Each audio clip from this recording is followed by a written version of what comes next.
You know, I'm a really active fisherman, and especially when I'm fishing for fish like walleye, pike, bass, I love to throw crankbaits. There's a series of crankbaits that are on the market that are lipless.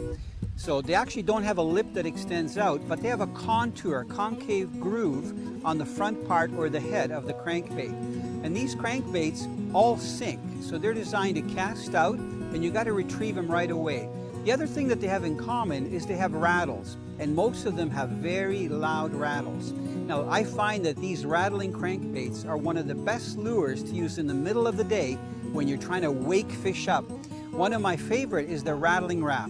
And the way I fish this, especially if the weather's nasty or if the weather's extremely flat where the fish are inactive, I make a long cast and I rip it. That's the name Rippin wrap. I rip it back really fast to make that lure have a really tight wobble and the rattle really rattle loud.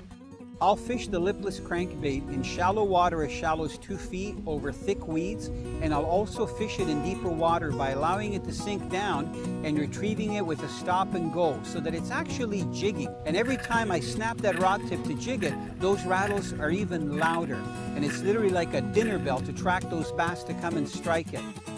I find that when there's rough surface water conditions, one of the best places to fish those rattling lures is close to man-made structure and structure that drops off very quickly from 0 to about 15 feet.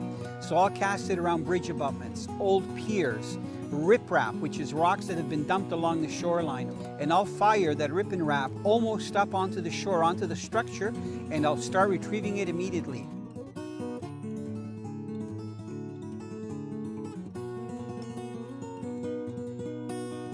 The strikes are vicious, and normally you get a fish on right away if it strikes.